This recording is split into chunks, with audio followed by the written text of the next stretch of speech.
what's so fascinating is the feedback we get from adults and students and kids who've gone off to college, the power of key words.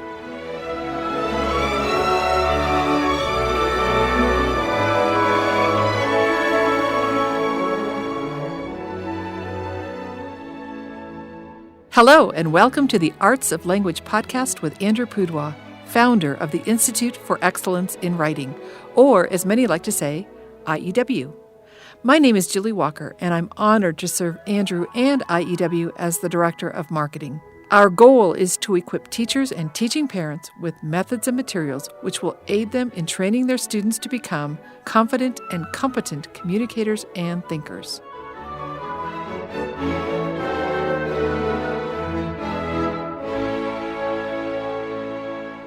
So, Andrew, today we are going to be talking about Units 1 and 2 from our Teaching, Writing, Structure, and Style syllabus. And that's because it is August. It is the end of August, getting ready to start in September, and so we want our families and teachers to know how to start strong in September with teaching, well, writing, that's structure, always good.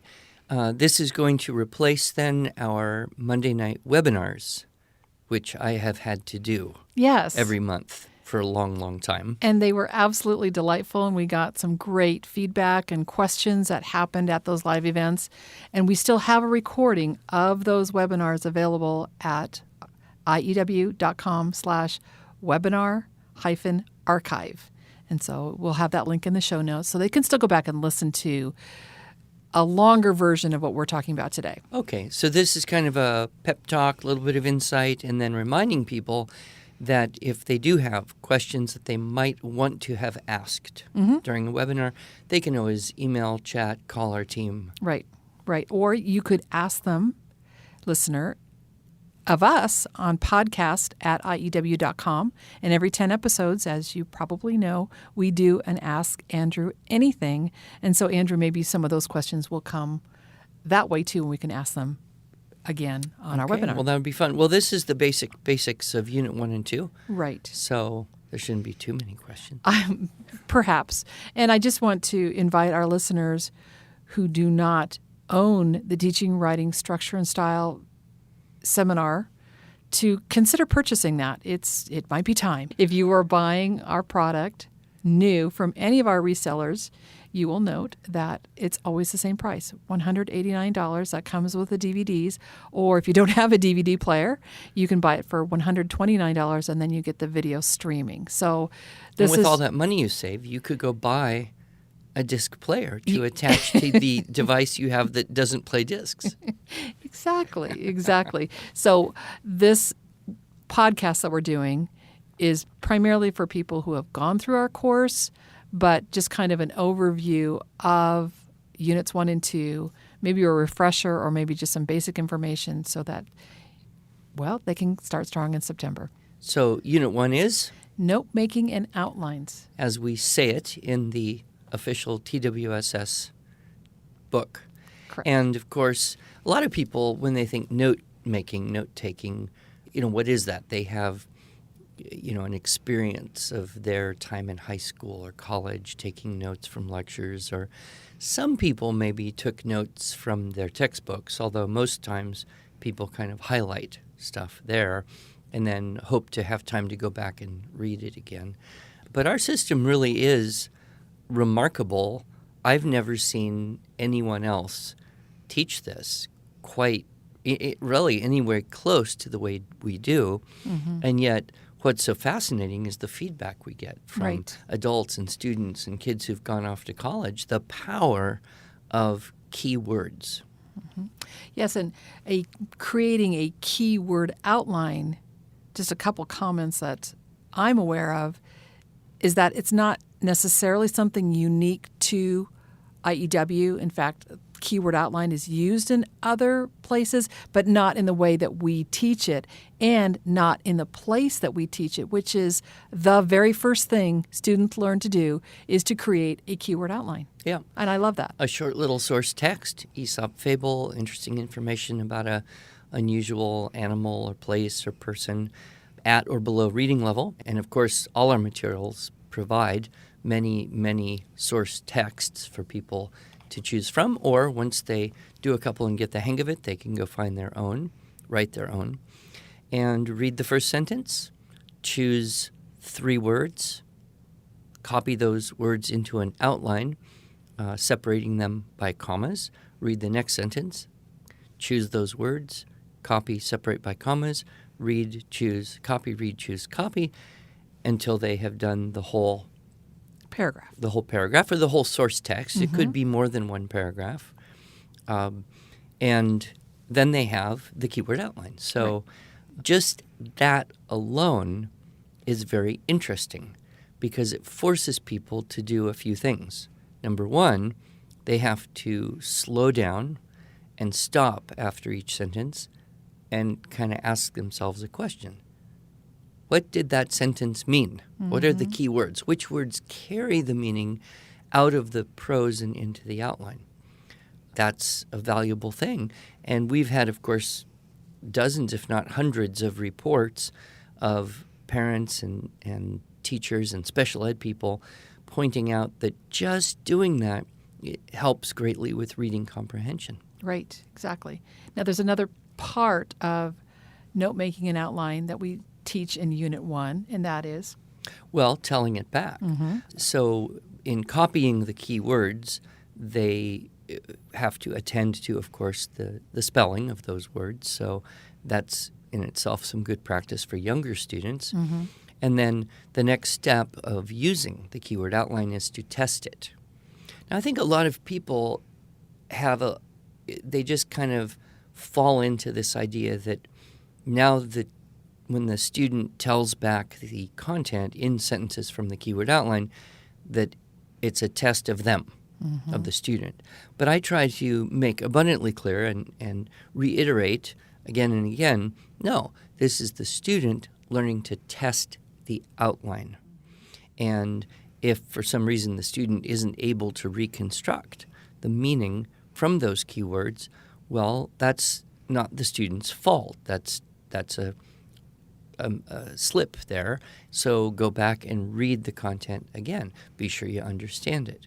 Or maybe if you wrote 3 keywords and it didn't help you reconstruct the idea, maybe you want to change one of those keywords so that it better reflects that idea.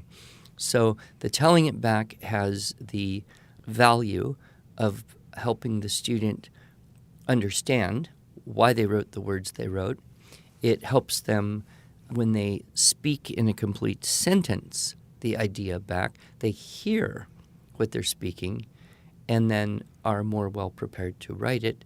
And of course, we also teach in the context of Unit 1 the idea of introducing public speaking into your teaching environment, whether it's at home with a sibling or two and dad, whether it's in a co-op style or hybrid school type of class where they can meet and do that more formally, or in a 5-day-a-week classroom where you can get lots of formal public speaking in if you just allocate 10, 12 minutes a day.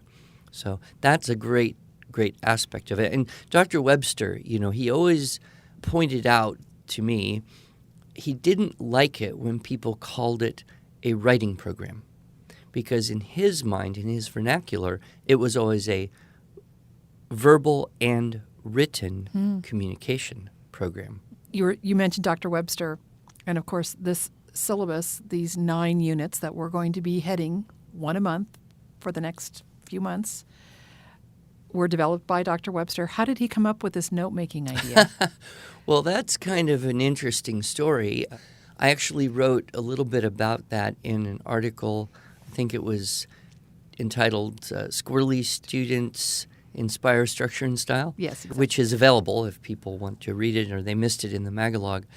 But he was a very young teacher doing middle school, and he was instructed by the curriculum, by the administration, the district, whatever, to use this new idea that had just come out.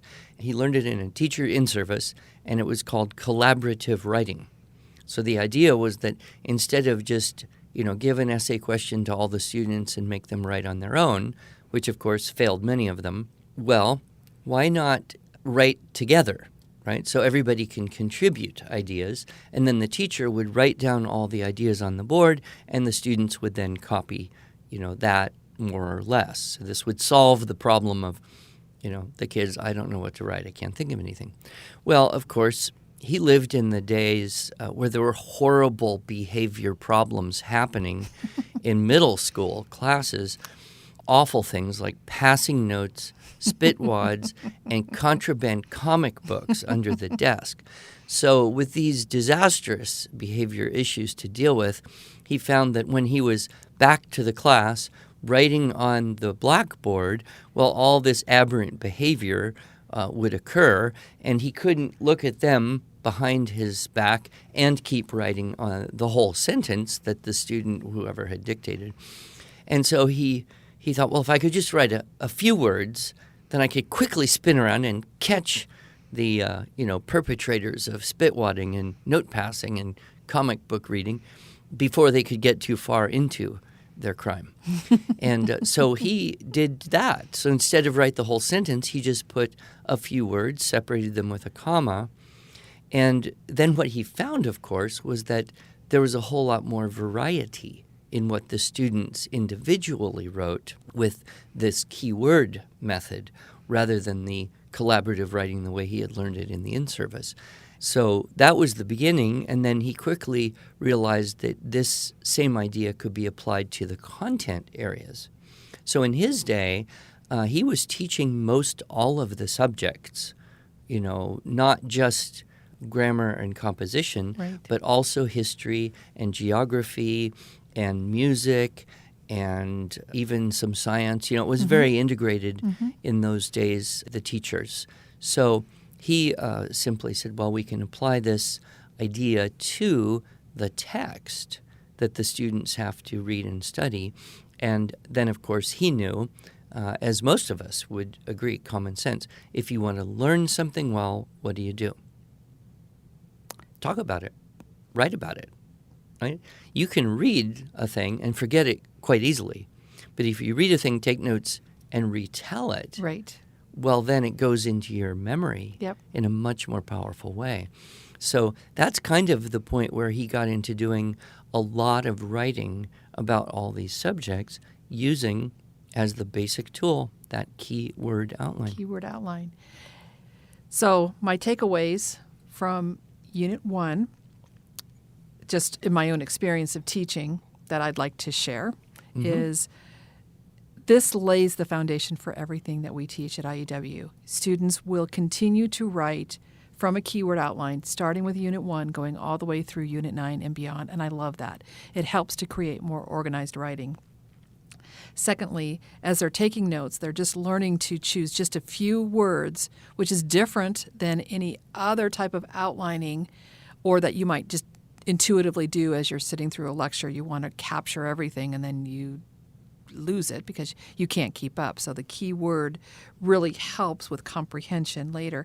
And then this importance of telling it back, not only is that helpful for all students just to help them rehearse what they're eventually going to do in Unit 2, which we'll get to in a minute, it helps English language learners and special needs children to practice what they're going to say before they have to say it. And maybe for the little guys or those that struggle with dysgraphia, maybe that's all they're going to get. I think spending more time in Unit 1 for most students would not hurt them and likely help them as they grow into our structural model. So even those high school students, even those college students, even me, when I was learning this as a homeschooling mom, after I taught junior high for one semester. I did not last as long as Dr. Webster did. Get me out of there. God bless junior high teachers. I couldn't stand their squirreliness. But if I think I had this method, well, I love the primary grades, so that's what I taught. One of the things I have heard many high school teachers tell me is, well, these kids come to us, they don't know how to outline. Right. And then the honest ones will confess, I'm not sure how to teach them to do outlining. Right.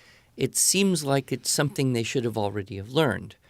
And maybe the middle school teachers have that same, how do you teach this? Is there a program that would teach outlining formally? Well, the answer is yeah, we have it. It just looks different kind of than the World Book style outline at the end with the, big Roman numeral and the big A and the little 1, 2, and then the little a and then the littler 1, 2, and you can go on forever and ever. The simplistic form, but for most part, that's all anyone really needs. Right. And then in planning composition. And one thing you said made me think of a point I try to make clear is that the reason we put Unit 1 and 2 together is because they really can be done concurrently. So you would, if anyone's watched me teach a demonstration class or on the video or a student workshop, an introductory student workshop, I always do a keyword outline of an Aesop fable or a source text with usually an interesting bird or insect or something. And we go right into writing it, right there in that first 2-hour exposure, and almost no one has a problem there. So you can go right into Unit 2. But at the same time, you don't have to take every single outline you make and write it into a composition. So my thought is that you can do several keyword outlines a week, because it doesn't take that long. You can make the outline and connect it with something you're doing in history or social studies, something in science, religion or theology, whatever, and do several of those. And then take one or two and go to the next step of writing it into a paragraph or paragraphs and starting it on style techniques. So that's why they kind of can happen concurrently. And there's value in just doing the keyword outline, tell it back, and then Unit 2, of course, you can move right in. Right. So speaking of Unit 2, let's move right in to Unit 2. What's different about Unit 2? Well, now you have, it's an extension from Unit 1. It's not a different model per se, again, which is why we treat them together. But you have your keyword outline, you've told it back maybe once or twice, and now you can just start writing those sentences. We've had tremendous success with ELL, ESL students, young, middle, even adults with this method because one thing, it's very tight modeling. So it comes from a complete sentence. It goes into hints, as Benjamin Franklin called them, hints of the short hints of the sentiment in the sentence, and then they can easily put it back into a complete sentence. So it's very good, very tight modeling. We have tremendous success with the dyslexic, dysgraphic kids because they're the ones whose visual challenges will make worse the stress of having to do the process, which is too complicated. Right. So in breaking down the whole process into smaller, more manageable, separate chunks, they are less stressed. They can look at it with more space around it. And I, of course, always recommend, whether you have a dyslexic tendency student visual issue or not, it's always good to double space, right? So double space your outlines, double space your prose. You can just see it better, and then you can make changes more easily. So the writing it out in Unit 2, most of the important or more difficult or less familiar words are in the outline ready to go. And if you're using source texts that are at or below the reading level of the student, then there's almost a guaranteed success. If that goes well, then you can easily increase the complexity of the source text and see a higher level of sophistication in the writing. And so this is great because then the habit is we write from outlines. If you always have an outline and you always write from outlines, as we move in to the other units, 3, 4, 5, 6, 7, 8, 9, that habit of outlining will be strong, and you won't have kids who say, well, I don't like outlines, I hate writing them, because they will have essentially gone through the system and in many cases grown up, figuratively speaking, or literally, doing outlines. Yep. I love in our seminar workbook, so I'm holding the second edition of our seminar workbook that accompanies the Teaching, Writing, Structure, and Style syllabus. On page 14, there's a source text given to Benji, he's a primary student, on leopards, and he does a keyword outline on leopards. And his little keyword outline is yellow, tan, black, and then he's drawn a little picture of spots. Oh. Because letters, symbols, and abbreviations are free. So he drew little spots because he needed another word, because you can only use 2 or 3. So little spots are a symbol for spots. A spot, yes, about that. And then, so that's on page 14 in the Unit 1 section of this notebook. And then in the Unit 2 section, you see that exact same keyword outline that now Benji has turned back into a paragraph. In primary, it's Benji writing about leopards. In the elementary, it's Moriel writing about hummingbirds in a nutshell, which is very sweet. That's your daughter, of course. And then, so there's lots of samples in the seminar workbook, but I just wanted to point out that what we did here was show that process of Unit 1 going into a keyword outline, and then Unit 2 taking that keyword outline and turning it back into a paragraph. You know, and I occasionally hear people wondering, well, isn't this kind of going to promote plagiarism? You know, isn't their version going to be so close to the original that it's kind of like not legal? And I think it's a good study there to compare. Here was the original source text, and here's what the student produced with that keyword outline in a buffer. In a way, it's the solution to plagiarism, because otherwise, if you say write a report about leopards, well, what are you going to do? Go, you know, copy from the encyclopedia. Right. Or, well, these days you don't even have to open a book. You can just cut and paste from an online encyclopedia. But in a way, this is the solution to the perennial problem of, you know, how do you move a fact from one place to another without accidentally copying huge chunks of the sentence? Right. Now, if you were a teacher going through this course and you got to the end of Unit 2, you would write about elephants. And the stylistic techniques that you would include in your essay on elephants would be all the dress-ups. Yep, all 6 of them, which all is, at once. And the reason I bring that up here is what you say to the teachers is, don't do what I'm teaching you. Right. We in the TWSS, you know, it's aimed for adults, it's aimed for professionals, teaching parents. It's assuming, you know, that you can handle a lot at one time. So we teach all 6 of the dress-ups in one session, and then we do it together with the book lice, demonstrate all together, you know, collaborative writing. Here's how the dress-ups would, all 6 of them, fit in a paragraph. And then we say, yep, here's yours. Here's your source text. Make your outline. Write your paragraph on infrasound and elephants. And here's your checklist, all 6 dress-ups.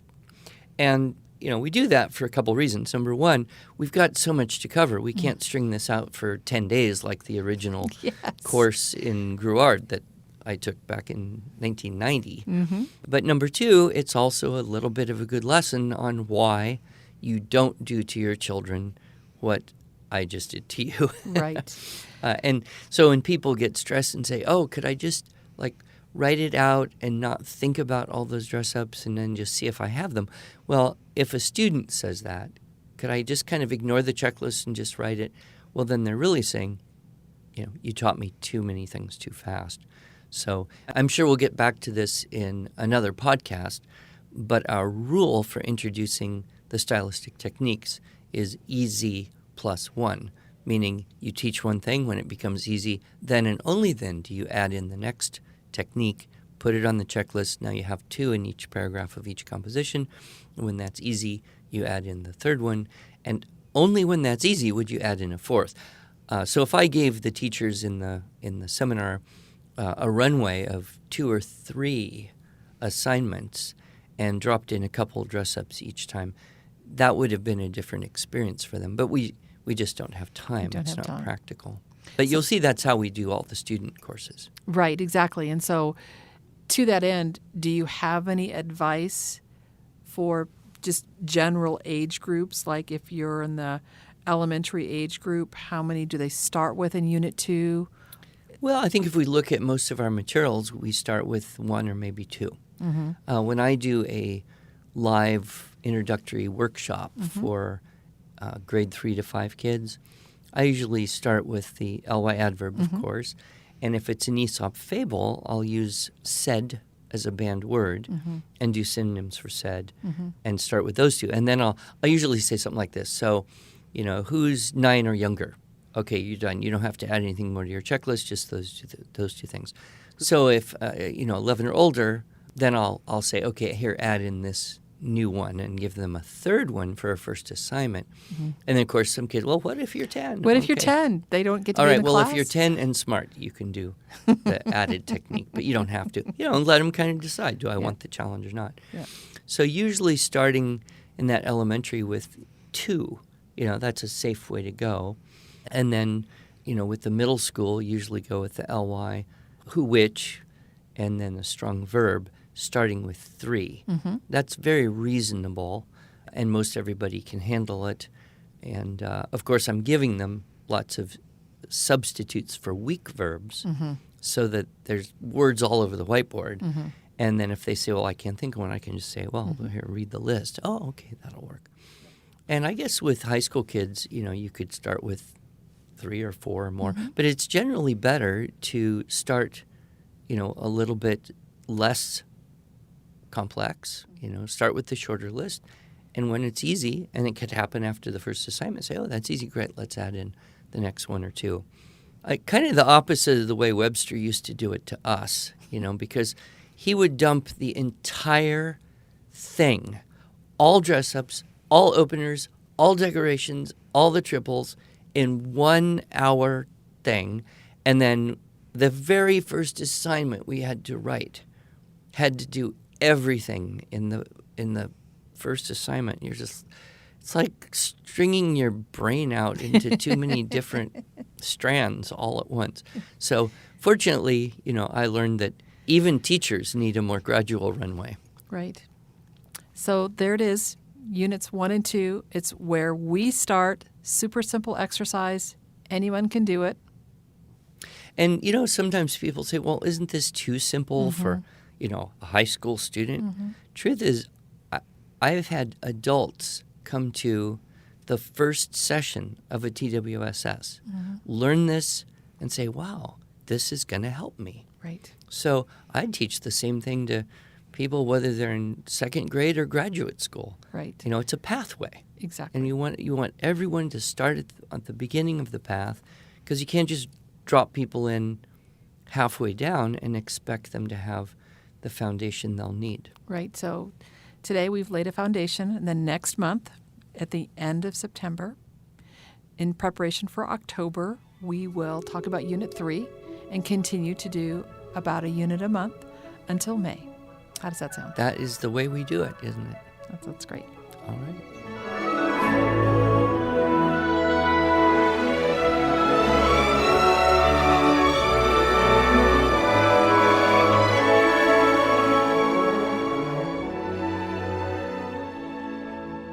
Thanks so much for joining us. If you enjoyed this episode and want to hear more, you can subscribe to this podcast in iTunes, Google Play, or Stitcher, or just visit us each week at iew.com/podcasts. Until then, on behalf of Andrew Pudewa and the team at IEW, I thank you for the privilege of allowing us to partner with you on your journey toward better listening, speaking, reading, writing, and thinking.